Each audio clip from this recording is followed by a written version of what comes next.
ಎಲ್ಲದಕ್ಕೂ ಆದಷ್ಟು ಶೀಘ್ರವಾಗಿ ನಮ್ಮ ಹೈಕಮಾಂಡ್ನವರು ಉತ್ತರವನ್ನು ಕೊಡ್ತಾರೆ.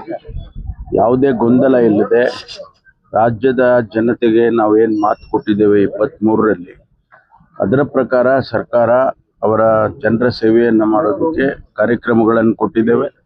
ಅವೆಲ್ಲವನ್ನು ಕೂಡ ಅನುಷ್ಠಾನ ಮಾಡ್ತೇವೆ. ನಾವು ದೆಹಲಿಗೆ ಹೋಗ್ತಾ ಇದ್ದೀರಾ? ನಾನು ಡೆಲ್ಲಿಗೆ ಹೋಗ್ತಾ ಇಲ್ಲ. ಈಗ ಆಗಾಗ ದಲಿತ ಸಿಎಂ ಕೇಳಿ ಬರ್ತಾ ಇತ್ತು.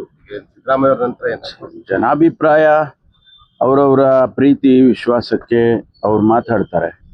ಆದರೆ ನಮ್ಮ ಕಾಂಗ್ರೆಸ್ ಪಕ್ಷದಲ್ಲಿ ಹೈಕಮಾಂಡ್ನವರು ಅದೆಲ್ಲವನ್ನು ಗಮನಿಸಿ ತೀರ್ಮಾನ ತಗೊಳ್ತಾರೆ. ಡಿ ಕೆ ಶಿವಕುಮಾರ್ ಅಭಿಮಾನಿಗಳು ಅವರೆಲ್ಲ ಬರ್ಡೇ ಗಿಫ್ಟ್ಗೆ ಕಾಯ್ತಾ ಇದ್ದಾರೆ. ಏನಾದರೂ ಗಿಫ್ಟ್ ಸಿಗಬಹುದು ಹೈಕಮಾಂಡ್ನಿಂದ ಸರ್? ಅದೇ ಹೇಳಿದ್ನಲ್ಲ, ಹೈಕಮಾಂಡ್ನವರು ತೀರ್ಮಾನ ಮಾಡಿದ್ರೆ ಆ ತೀರ್ಮಾನ ನಾವೆಲ್ಲ ಒಪ್ಕೊಳ್ತೀವಲ್ಲ. ಯಾವುದೇ ತೀರ್ಮಾನ ಹೈಕಮಾಂಡ್ ಮಾಡಿದ್ರೆ ಪ್ರತಿಯೊಬ್ಬ ಕಾಂಗ್ರೆಸ್ಸಿಗೂ ಕೂಡ ಒಪ್ಕೊಳ್ತಾನೆ.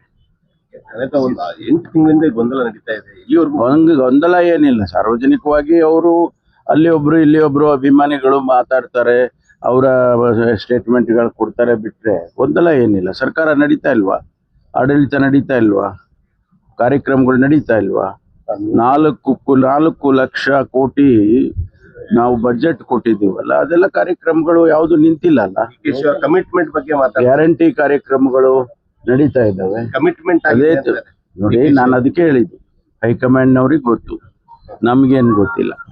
ಹೈಕಮಾಂಡ್ ಸ್ಪಷ್ಟೀಕರಣ ಕೊಟ್ಟಿಲ್ಲ ಅಂದ್ರೆ 5 ವರ್ಷ ಮುಂದುವರಿಬಹುದು ಸಿದ್ದರಾಮಯ್ಯ ಅವರೇ ಅಂತ ತಾವು ಹೇಳಿದ್ರಿ. Thank you.